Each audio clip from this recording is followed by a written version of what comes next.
As I discussed yesterday with Robert Hardman, the King returned to his public duties for the first time since the announcement of his cancer diagnosis. He was seen yesterday with the Queen at Central London Cancer Centre.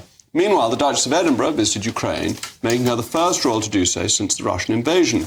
But a certain pugnacious panellist of mine, Mr. Kelvin Mackenzie, had this to say. King Charles has cancer, but visits a cancer hospital. Princess Edward's wife, Sophie, visits Ukraine and condemns rapes by Russian troops, while the Duchess of Sussex plans to visit Nigeria, as she's discovered she has some Nigerian blood. It's always about Meghan. You should, of course, have said the Duchess of Sussex. Well, with me now is my panel, and let Kelvin have the first word. You're a bit harsh, aren't you? That lowered you. Yes. No, it never lowers me. I got way further down to go than that, Tessa, and you will discover it when we debate this.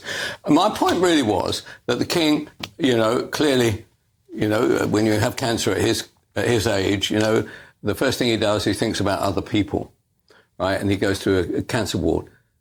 Then you get Sophie, who's been thrust into probably prominence in public life right now, having been really much in the background now for the best part of 25 years, right? And she's thinking about other people. She's thinking about women who are being raped by Russian soldiers as part of the Russian war effort, right? And she stands up for it. She goes out to Ukraine, which is actually not an easy thing to do, I would have thought. And then finally, Meghan is announced that instead of coming to the UK, perhaps to rally round the royal family in difficult times, both with the King and his daughter-in-law.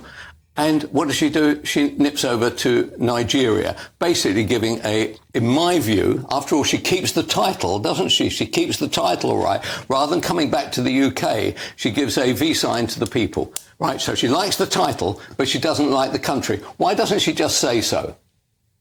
I agree. She does have certain issues with Britain, and with people like you spouting off, can you blame her? I do blame her. Yeah, I do blame her. And actually, you could have summed it up. Are you telling me that it was right for her to say, yes, goodbye, thank you, 6,000 miles away? Sorry, you carry on. Sorry. What's fascinating is there's a long diatribe, a spiel on the good works, commendable works by the King. It's got your, that's got a stamp of approval, 100%. has it? I wish we'd give more attention to Ukraine. That is where the trouble lies. We all turn a blind eye, but when Sophie rocks up in a frock, briefly, Ukraine reappears on the agenda. That is ridiculous. That the Ukraine war is not being covered by the media. Let's be honest. Let's be honest. Ludicrous. Write this down. What Putin wants, Putin pretty much gets at the moment, and that's the truth. We can come on to that. The GPS blocking, etc., you name it, he's at it. But I commend Sophie's visit, and you said, she's not been doing this. You're quite wrong. She's visited Iraq, she's visited Kosovo, the Republic of Congo, she's visited Germany, that Afghanistan. Wasn't my point. But my point is was that she has not had the publicity that other members of the royal family have, and she stepped forward because of what's happened to Kate. What distressed me is that you compared them, working members of the royal family, funded